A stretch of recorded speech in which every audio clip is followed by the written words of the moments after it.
اس جانور کے استبل پر پہنچتے ہیں، وہ اٹھنی آتی ہے اور حضور کے قدموں میں سر بسجدہ ہو جاتی ہے، سر جھکا لیتی ہے۔ تو صحابہ نے دیکھا کہ ایک جانور ہو کر اللہ کے رسول کو سجدہ کر رہی ہے۔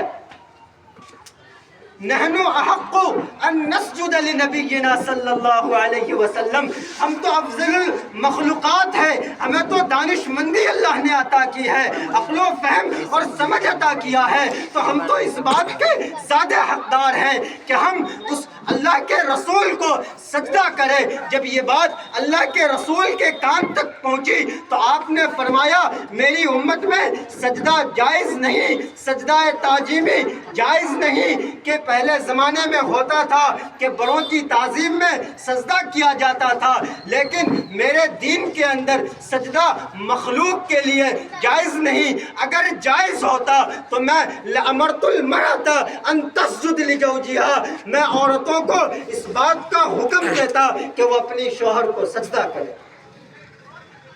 عورت اگر اپنے شوہر کے اس مقام و مرتبہ کو اپنی دامن میں باندھ لے کہ اللہ کے رسول نے پوری کائنات میں، پوری مخلوق میں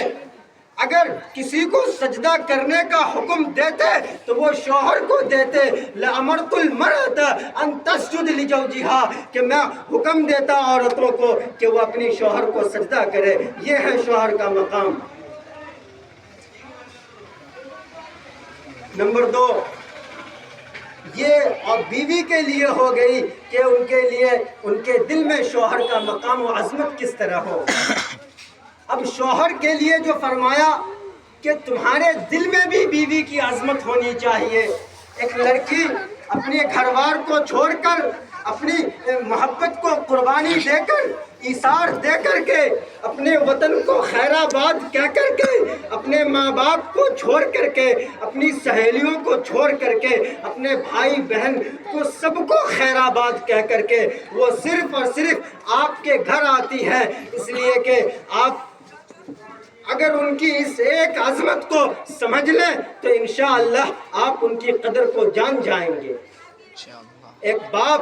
اپنی بچیوں کو کتنے نازوں سے پالتا ہے، کتنی کانٹوں بھری وادیوں سے گزرتا ہے، لیکن جب وہ بچی جوان ہوتی ہے، بلوغت کی دہلیز پر قدم رکھتی ہے، تو ان کے باپ کے ذہن میں سب سے پہلے جو بات آتی ہے کہ میری بیٹی کے لیے کوئی مناسب اور بہترین رشتہ مل جائے۔ اگر لڑکا لڑکی کی اس ایثار و قربانی کو اپنے ذہن میں رکھ لے تو ان دونوں کے درمیان کبھی نا اتفاقی نہیں ہوگی، اور اگر عورت اپنی شوہر کی اس عظمت کو اپنی ذہن میں رکھ لے کہ اللہ کے رسول اگر سجدہ کا حکم دیتے تو بیوی کو شوہر کو دیتے، بیوی کو دیتے کہ وہ اپنے شوہر کو سجدہ کرے۔ ویڈیو بنا بھی تو لمبا بنے ہوئے 3 منٹ، لیکن اگر کسی وجہ سے آپس میں نا اتفاقی ہو جاتی ہے، بیوی ناک منہ پھلا کر کے میکے چلی جاتی ہے، تو دونوں طرف سے انا پرستی کی بنیاد پر ہم ان کو لینے کے لیے نہیں جاتے ہیں۔ کچھ عرصہ گزر جاتا ہے، حالانکہ لڑکا اور لڑکی چاہتی ہے ہم دونوں ملیں، ہم دونوں کا سنسار آگے بڑھے، آپس میں الفت و محبت برقرار رہے، لیکن دونوں خاندان والوں کی انا پرستی اور کیا کہتے ہیں کہ